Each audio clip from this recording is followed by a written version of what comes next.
And inside is my ephemera. And this one happens to be, where is it? Small labels and pictures. So in here I have put all my ephemera, that's small labels and pictures. There's some bigger pictures. So yeah, little tiny picture, little tiny ephemeras. So anyway, and these things are very easy to close. You go down, down, down, down, under, and it kind of locks it in place. And then you can write on one of the sides what it is, and you could actually have a pile of them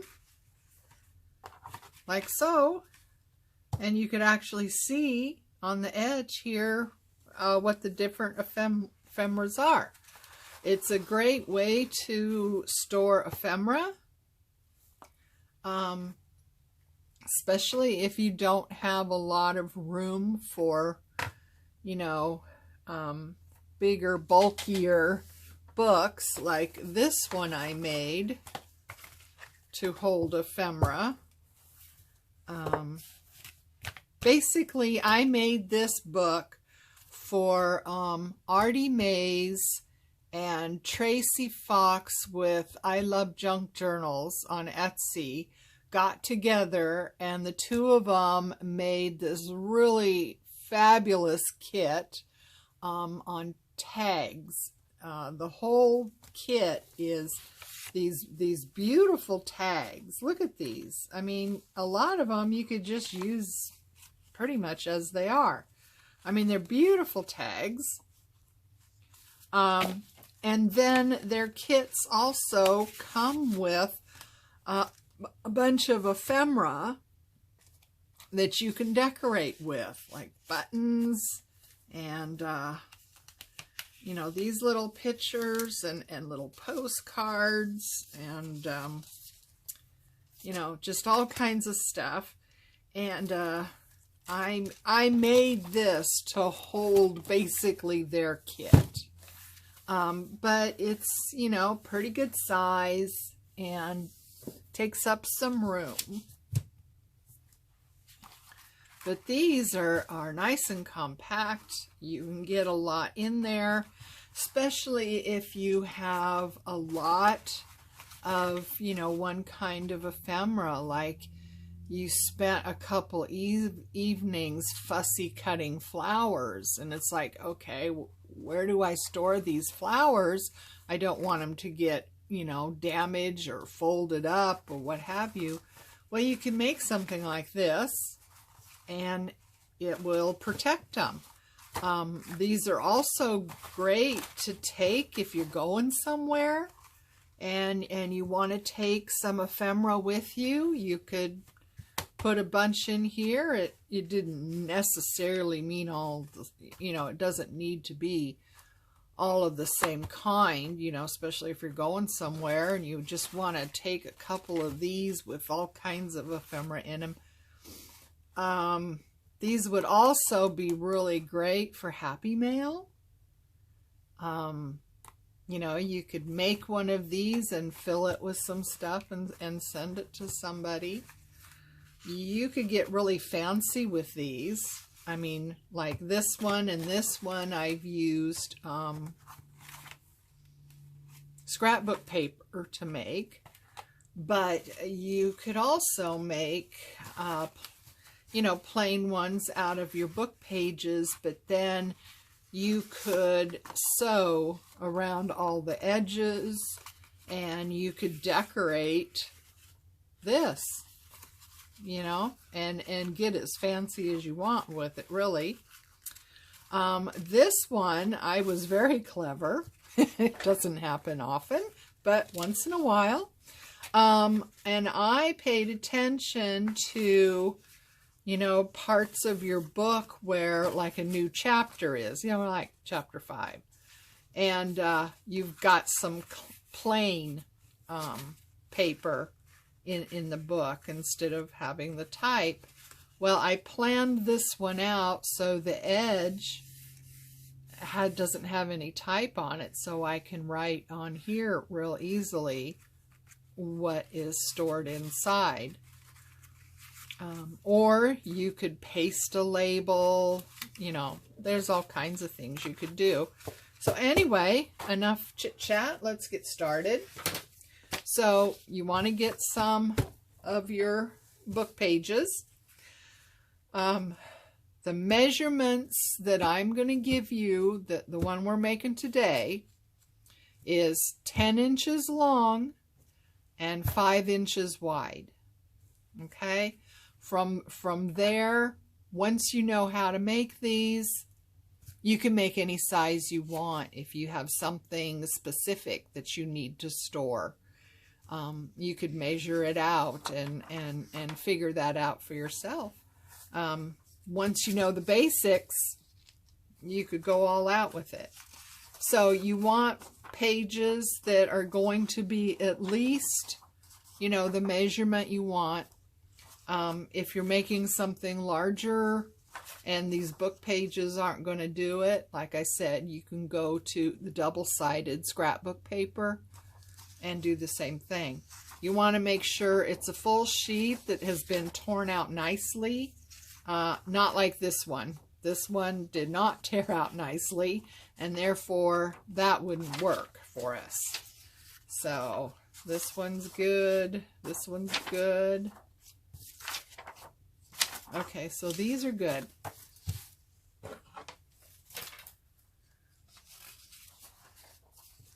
Now, what we want to do is, first of all,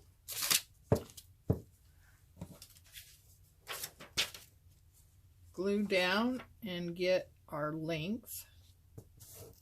Okay, and glue 2 pages together. I hope I'm in frame, guys. I wish you could reach out and say, Maxine. But anyway, I hope you're in frame. Okay, so then what we want to do is where this one is on top, that's where you want to put your second one. So you kind of, you know, you kind of sandwich them in. Not that it's, you know, real necessary, but I like to do it that way, as, you know, a little bit more stability, I guess, in it. So I want to cross over with those 2 and then go down. So you're going to need 8 papers.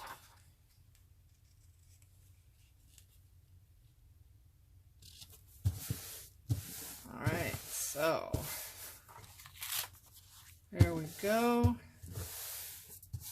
Make sure they're all good and stuck down. You know, this glue stick, sometimes it works very well and other times it doesn't. I have found with the glue stick, though, if you let it alone and let it dry, it does much better.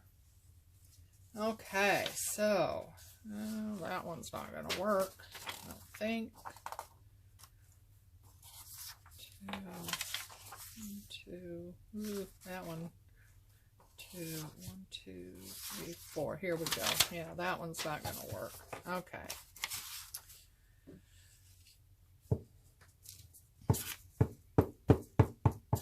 So, like I said, you'll need 8 pages.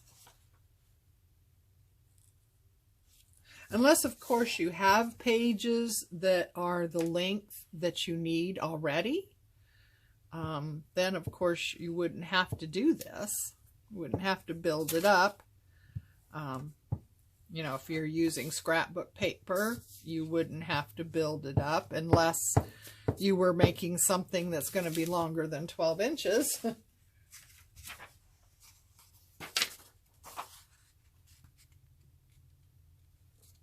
I try to get them matched up as good as possible. When I'm cutting, what I tend to do when I'm gonna take this over to my cutter and cut it down to size. But what I do is I cut a little bit off of this side, turn it around, and then measure the 10 inches and cut this side.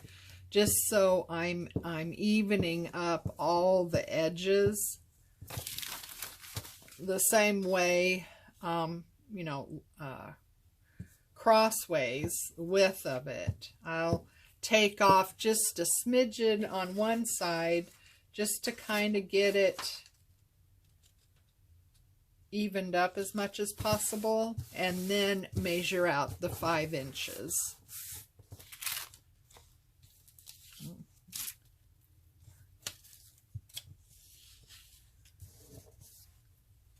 You can use any glue for this. I'm just using glue stick because I'm making these for myself, because that's just going to be storage for ephemera. If I was making this to like send to somebody like in Happy Mail, I might use either Fabric Fix or art glitter glue. A little bit better glues. You could use double stick tape if that's all you have. I use this. This is just some cheaper glue that I picked up at, I don't know where, Dollar Tree or Walmart, I'm not sure.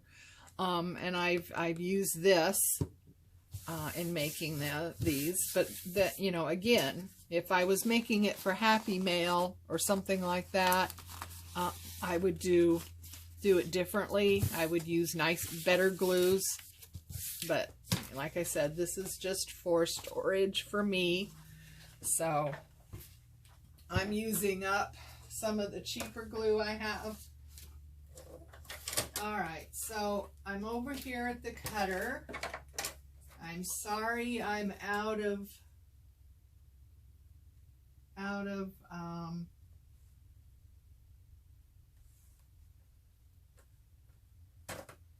camera.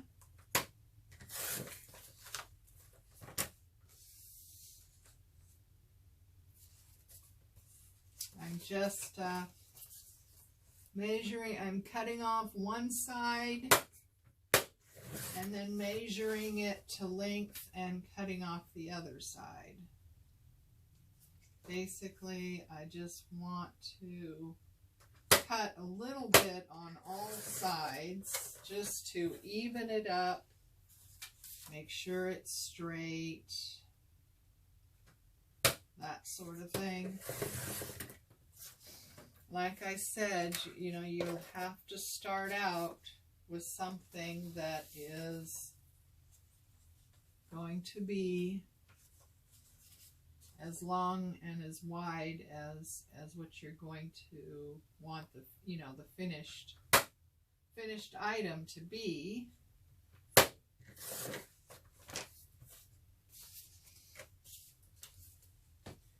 So this is, like I said, it's 5 inches wide. So you would double that and it's 10 inches long. The width indicates how large the box will be, if that makes sense. So once I get back over to the camera, I hope you can hear me.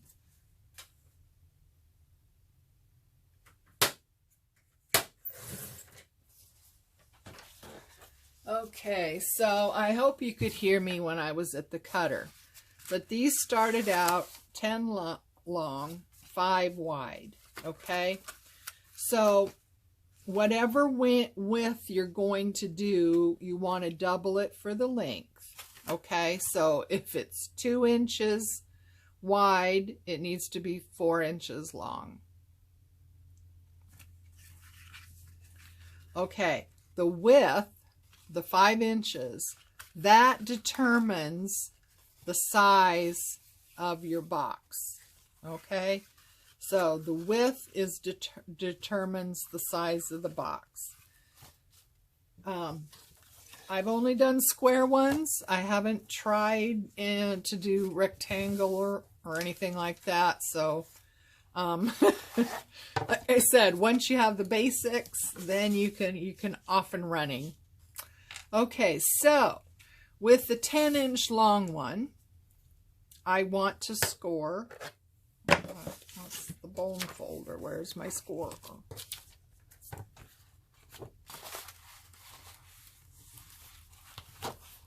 Huh?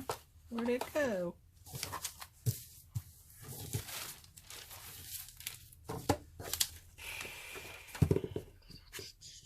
Huh. Well, it's here somewhere. Okay, well, we'll use the bone folder anyway. All right, so 10 inches long. The measurement is score at 2 inches and 2.5. Now the score at 2.5, this 1/2 inch right here, that determines how deep your box is. So if you don't need it to be a 1/2 inch, you could score this at 2 1/4. If you needed something deeper, well, that's going to throw off other measurements. But, you know, it can be done. You just got to work out what the measurements would be. But the first score is the fold. The second score is the depth. That's a good way to see it. That's the fold. The second score is the depth. And of course you use the mountain valley method, which I always remember to do it, but sometimes I don't have the right side of my paper going the right way. But it helps. I mean, I don't think it matters with this kind of paper, but with some of the scrapbooking paper, some of it will crack.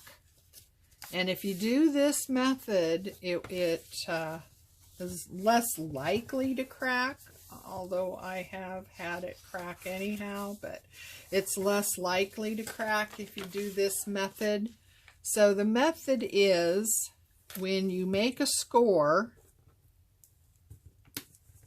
you're making, what you're looking at here is a valley. Okay, and a 2.5. So these are valleys. So it's the valley. You can't even see that, I know. But it's the valley that you want to make into a hill. So where the valley is, you want to fold the opposite direction and make that into a mountain. Does that make sense? Anyway, you have a less likely that paper will crack if you do that. Especially, like I said, scrapbook paper, some of it cracks. And that keeps that from happening.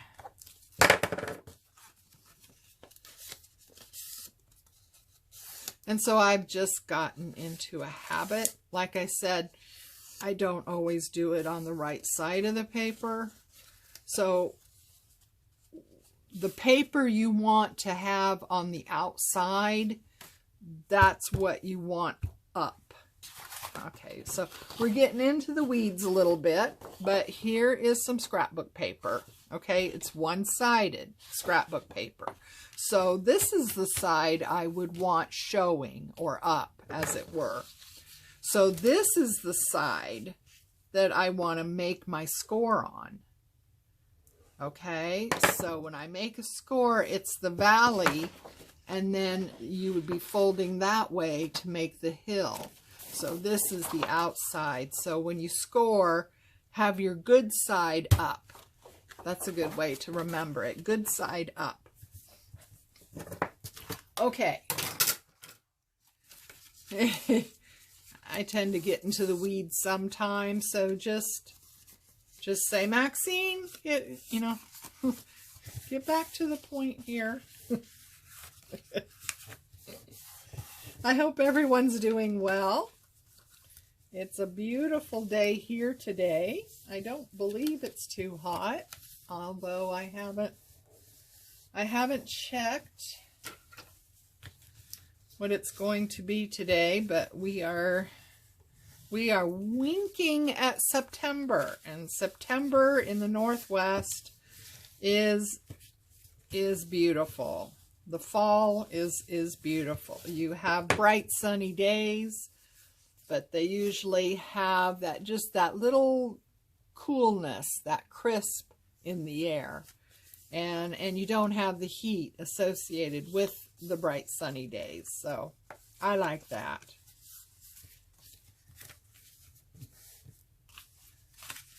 Being a native to the Northwest with English blood, I don't like the heat very well.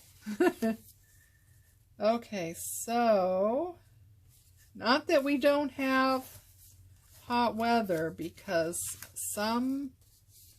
summer times can be rather hot. It doesn't stay, usually a week or so. You know, we could get temperatures into the high 90s or 100 plus. Not a whole lot of houses were built with air conditioning because I don't want to, get political or anything like that, but, the reality is that temperatures in the Northwest never used to get this hot. So a lot of homes, especially older homes, were not built with air conditioning because it wasn't needed, right?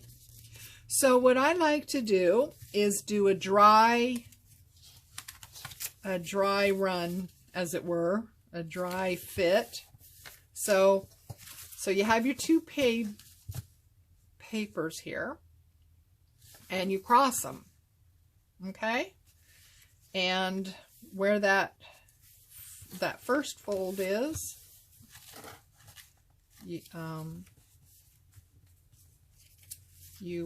match those up, and I've got a problem here somewhere.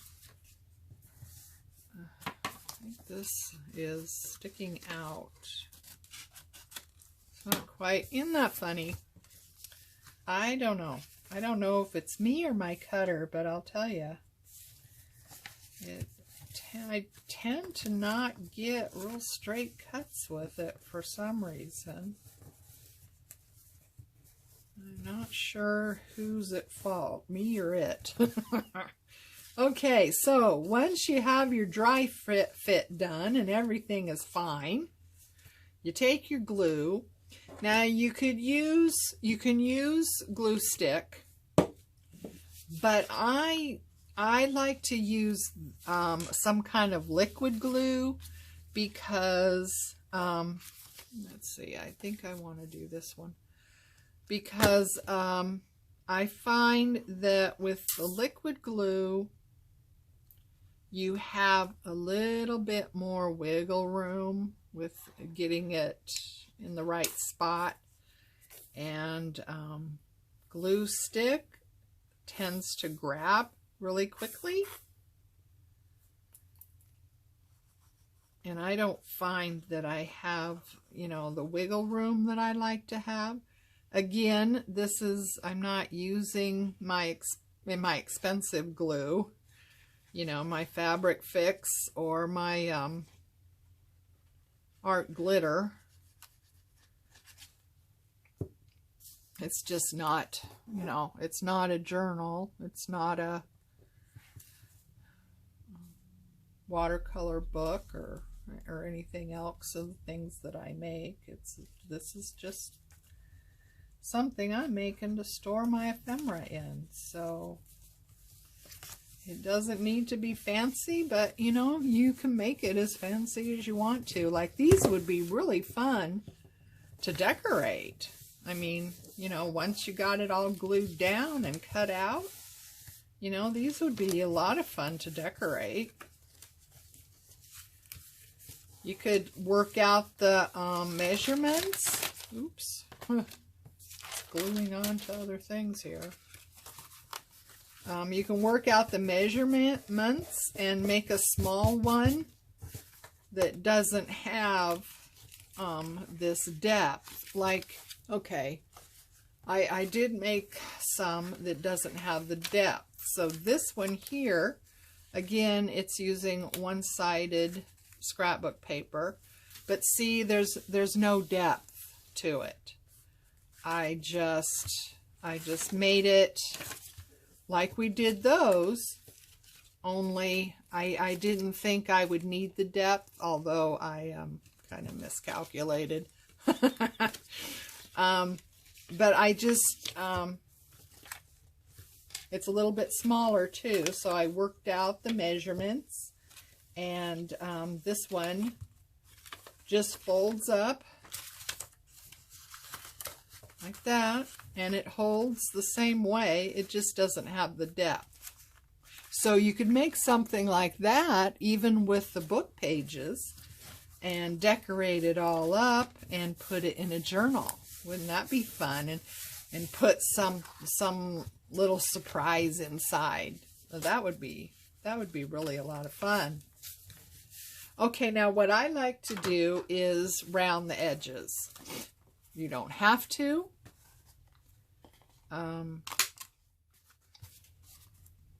You could do decorative ones, you know, if you have a decorative rounder. You know, these little things are, you know, just, it's all about the basic measurements. Once you get that, then sky's the limit on what you could do with these things. They can be any size, they can be any depth. You can decorate them. You could use scrapbook paper or digitals. Well, if you print out digitals, I don't know about you, but I'm limited to 8.5 by 11. So, there you go. So again, I just recrease that first score line, the one at the 2-inch score line. I recrease that, and then in, under. And there you go.